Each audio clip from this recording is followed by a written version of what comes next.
It's the toughest fight of my career. It's a big fight. Alvarez is not invincible. You know, he's someone that can beat, and I gotta be at my best to beat Canelo.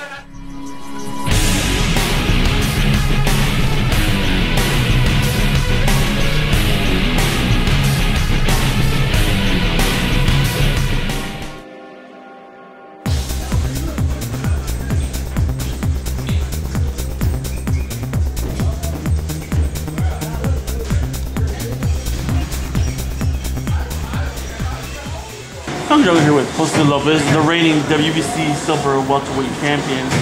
Josesito, you have a big fight coming up. Tell me a little bit about it. Well, I'm fighting Canelo on September 15th. Biggest fight of my career. Training hard for it. Let's go back a couple of months. You're waiting for a matchup with Kendall Holt. The fight falls through. The fight with Victor Ortiz falls into your lap. What do you tell yourself when they offer you the Ortiz fight? I pretty much jumped right on it. You know, I was a little surprised just because there's a weight difference, you know, but that I would actually be a name. But jumped on the opportunity.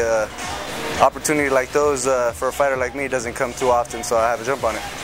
A lot of fight fans didn't really know who you were at the time. You fight down here in Ontario. You're a hell of a fighter. You know, the people that do you know you got no quit in you. You fight to the end. You will never give up in the ring, and yet a lot of fight fans outside, you know, didn't know who you were going into this fight. So a lot of people didn't give you much of a chance going into that fight. What did you think about that? You know what? To most people that haven't seen me fight before, you know, on paper, it looked like a big mismatch. It looked like, you know, Victor Ortiz is gonna run right through this guy. But if you've seen me fight, if you've been to my fights, if you followed me through my career, you know, you'd probably know that no matter what, it's going to be a hell of a fight. That fight happened with Ortiz. You break his jaw. You shocked the world. What were your thoughts that night after that fight?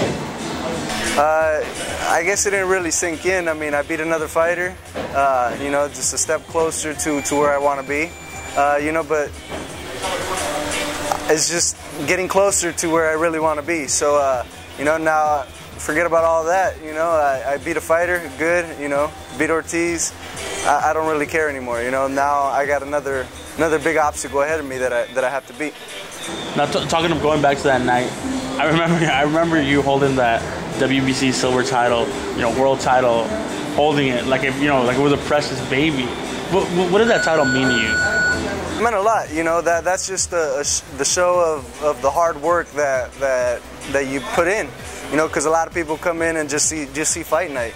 You know, a lot of people don't know the hard work, the things we have to go through during the training camp.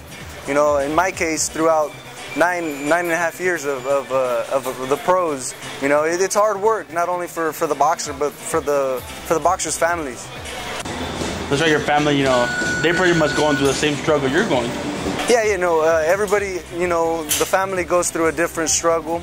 You know, a fighter goes through weight struggles, through injuries, through just exhaustion, you know, and family has to be there to support. And when you got a supportive family, you know, they go through a lot too. Now, after the Ortiz fight, you know, originally your name was thrown around to be a possible opponent since you did upset Ortiz to fight Alvarez, but Golden Boy seemed to want no part of that at the time. 2 weeks later, the announcement's out, you're fighting Saul Alvarez. When you found out that you were given that opportunity, what did you think? You know what, after the fight, I figured, oh, well, you know, I won.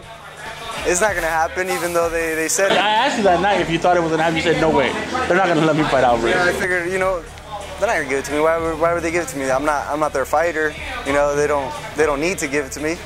They're going to find a different fighter to fight him with a bigger name. You know, one that he can run right through also. So for a couple weeks, I wasn't expecting it, and then the news came. I was shocked. You know, I was shocked, but hey. Mentally, what did you think about that fight? I think it's the toughest fight of my career. It's a big fight, you know. But like I said, Alvarez is not invincible. You know, he's someone that can beat, and I gotta be at my best to beat Canelo. Now, Saul Alvarez. Let's take a quick look at Saul Alvarez. Devastating body puncher, hard puncher. Likes to come forward, but also likes to take breaks during rounds. What type of things do you see that you could probably take advantage of? You know, well, he's a good fighter. He's a good fighter. He's a strong fighter. Like you said, he has a good body punches, good left hook to the body. You know, good left hand. You know, there's a little flaws that we see that we gotta work on. So, you know, his activity level isn't too high. You know, he fights at a measured pace.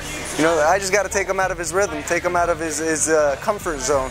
You know, and outwork him. I think our activity level is quite high for us, and I think if I take him out of his comfort zone, who knows? You know, I got to be the one to find out how he's going to react to that. Which is kind of the same thing you did to Victor Ortiz. You know, I don't think he expected you to come out so high energy, high contact fighter. Going into a fight, I don't overdo myself. I don't say, oh, I'm going to go in there and hurt this guy or knock him out. You know, I'm a little more realistic. You know, I'm realistic. I'll tell you, you know, what I think. You know, he's going to be a tough fighter. He's going to be in front of me, and I got to outwork him. I got to outwork him and show him there that I'm there to fight, because I don't think, up until now, I don't think anybody's really showed him that they're there to fight.